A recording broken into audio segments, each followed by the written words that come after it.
خلاف سنا آپ نے کہ حدیث سامنے آنے کے بعد یہ فنا فی الرسول کا ہی ایک پورشن لگتا ہے مجھے.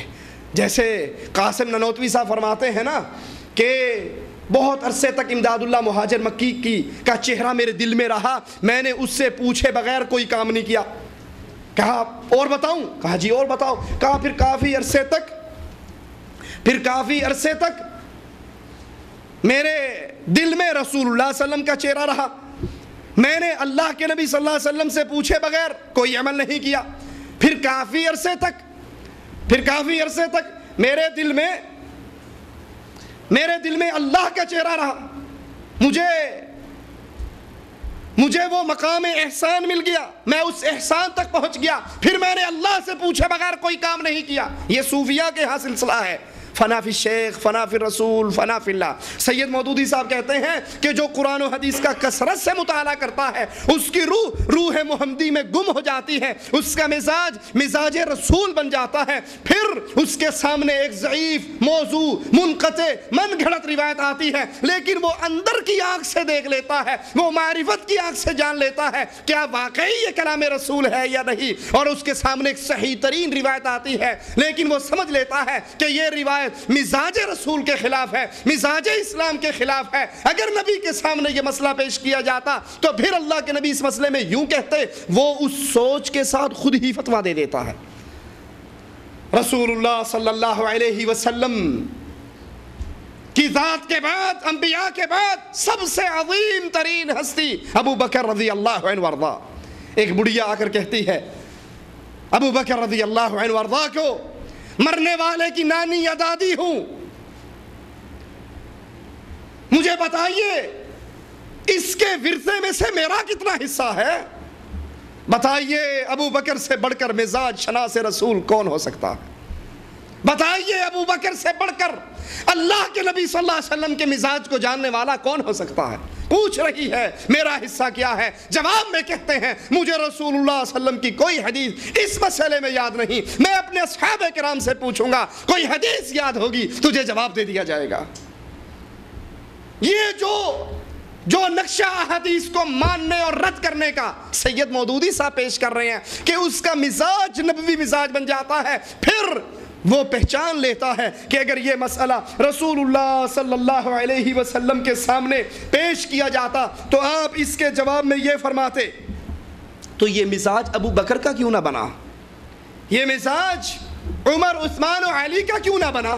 وہ ایک مسئلے کے اندر کیوں اللہ کے نبی صلی اللہ علیہ وسلم کے احادیث کو دیکھتے. معاویہ رضی اللہ عنہ وارضا بیت اللہ کا طواف کر رہے, ایک پتھر کو ہاتھ لگا رہے, چوم رہے. ابن عمر رضی اللہ عنہما امیر معاویہ کی اس عمل کو دیکھتے ہیں اور پوچھتے ہیں امیر معاویہ یہ کیا کر رہے ہو؟ جواب میں کہتے ہیں یہ بیت اللہ اتنا پیارا ہے, یہ بیت اللہ اتنا عظیم ہے, اس کے تو ایک کونے سے چمٹنے کو جی چاہتا ہے, چومنے کو جی چاہتا ہے. جواب میں ابن عمر رضی اللہ عنہ وارضا فرماتے ہیں اللہ کی قسم میں نے رسول اللہ صلی اللہ علیہ وسلم کے ساتھ اسی بیت اللہ کا طواف کیا, آپ نے صرف رکن یمانی کو ہاتھ لگایا, حجر اسود کو چوما, اس کے علاوہ کسی پتھر کو چومنا اور ہاتھ لگانا سنت رسول نہیں ہے. سنت رسول وہ ہے جو خود رسول اللہ نے کر کے دکھائی صلی اللہ علیہ وسلم.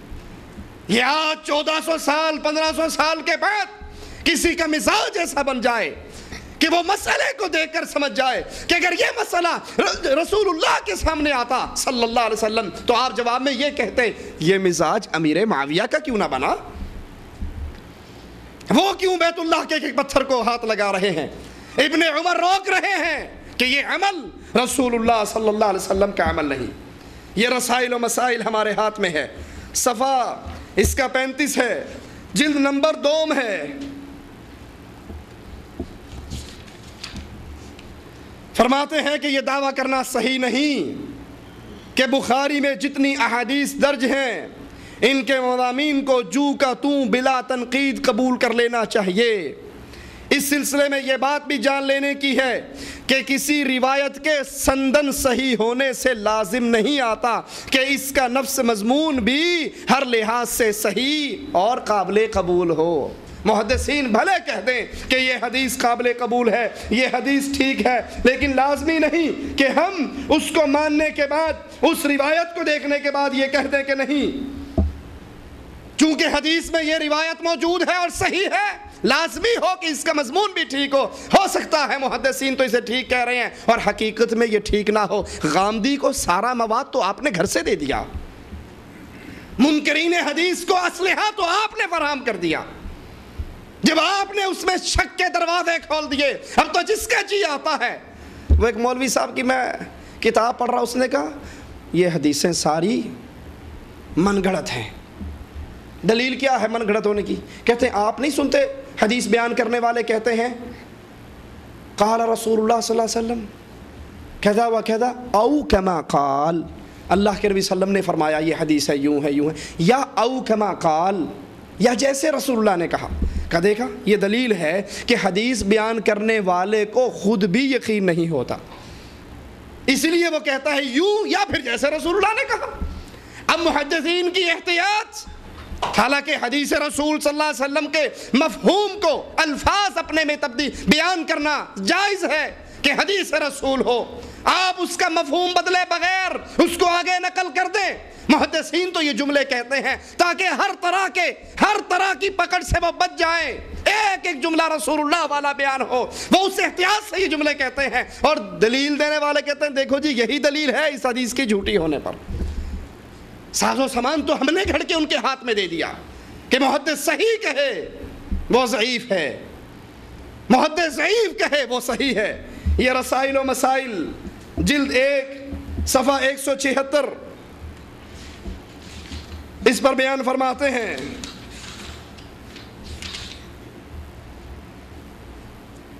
ائمہ مجتہدین نے جو کچھ فرمایا وہ بالکل صحیح ہے، میں بھی اسی کا قائل ہوں، لیکن میں نے جو کچھ لکھا اس کا مطلب یہ ہے بسا اوقات صحیح الاسناد حدیث متن کے اعتبار سے کمزور پہلو رکھتی ہے، کتاب و سنت سے جو دوسری معلومات ہم کو حاصل ہوتی ہیں۔ قرآن و سنت کی معلومات دو ہی ذریعے ہیں نا جی، کتاب اللہ اور سنت رسول اللہ، تو یہ تیسری معلومات کس جگہ سے ہمیں حاصل ہوتی ہے؟ مزید راستہ کون سا ہے معلومات حاصل کرنے کا؟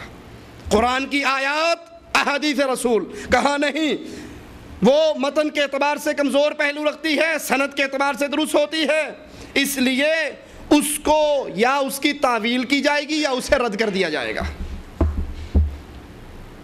اس کو ماننا ہمارے لیے ضروری نہیں۔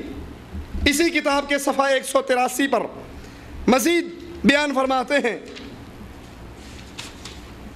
اصل واقعہ یہ ہے کہ کوئی روایت جو رسول اللہ کی طرف منسوب ہو، اس کی نسبت کا صحیح و معتبر ہونا بجائے خود زیر بحث ہے۔ محدث نے تو بیان کر دی کہ رسول اللہ نے یہ کہا، سندن بھی ٹھیک ہے، صحت میں کلام بھی نہیں ہے، لیکن وہ بھی زیر بحث ہے کہ یہ اللہ کی طرف منسوب، اللہ کے رسول کی طرف منسوب ہوئی، صحیح ہوئی یا غلط ہوئی۔ آپ کے نزدیک ہر اس روایت کو حدیث رسول مان لینا ضروری ہے جسے محدثین سند کے اعتبار سے صحیح قرار دیں، لیکن ہمارے نزدیک یہ ضروری نہیں۔ ہم سند کی صحت کو حدیث کے صحیح ہونے کی لازمی دلیل نہیں سمجھتے، ہمارے نزدیک سند کسی حدیث کی صحت کو معلوم کرنے کا واحد ذریعہ نہیں ہے۔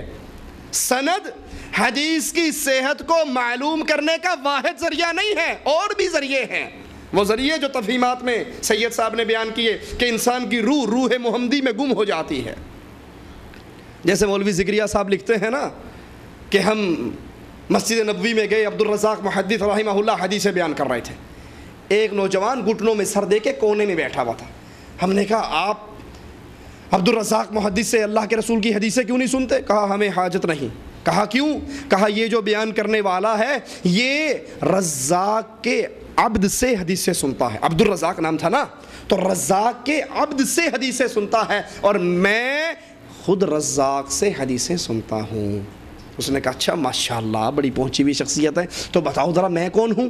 اس نے سر اٹھایا، نگاہ دوڑائی، کہا اگر بصیرت کام کرتی ہے تو مجھے تو آپ خضر علیہ السلام لگتے ہیں۔ زکریا صاحب کہتے ہیں خضر صاحب نے کہا کہ مجھے سمجھ آ گئی کہ اللہ کے بعض اولیاء ایسے ہیں جو مقام و مرتبے میں میرے سے بھی افضل اور اعلیٰ ہیں، ان کے ذریعے اللہ مجھے بھی فائدہ عطا فرمائے۔ سید صاحب فرما رہے ہیں کہ محدثین کسی حدیث کو سندن صحیح کہہ دیں، ہمارے نزدیک صرف ظاہری طور پہ سند کو دیکھ لینا اور اس کے ذریعے حدیث کو قبول کر لینا یہ اکیلا ایک ہی ذریعہ نہیں، بلکہ اس کے علاوہ اور بھی